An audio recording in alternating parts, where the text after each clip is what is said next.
Hello, it's Daramola Talks Finance, and in today's video, I just want to give a quick tip. It's about 3 o'clock in the morning, and I think this will be very special because it's 3 o'clock. But I've been wondering, let's say GDP, gross domestic product of a country. By the way, I want to talk about investment tips or ideas. Now, let's look at GDP. GDP is the gross domestic product of a country within its borders. Goods and services produced within its borders in a year, 1 year. GDP is quite different from GNP.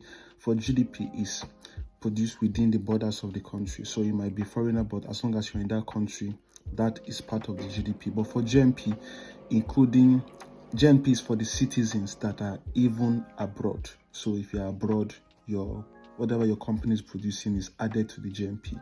But they're focusing on GDP, which is the goods and services produced within a country's border in a year, right? Now, the fast growing economy in the world is actually India. Is growing at about 8% rates of GDP.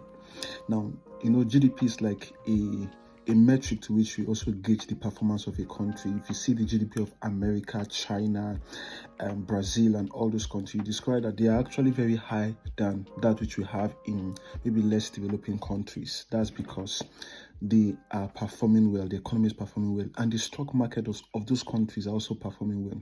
In other words, that's the reason why they said if you invest in the index fund of S&P 500, which is the top 500 company in the stock market of America, you tend to get about 8 to 10% return on investment annually. But look at it from the standpoint of the fast growing economy, which is India. It means that owning a stake in India economy can also be a good idea. I mean, just my own thought. This is not an investment advice.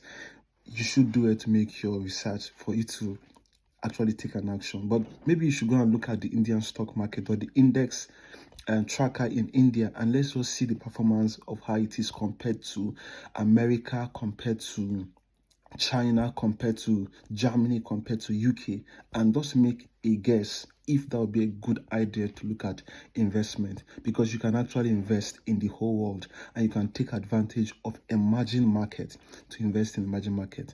Thank you very much. If you understand what I'm trying to say, comment below. Cheers and stay green. Bye for now.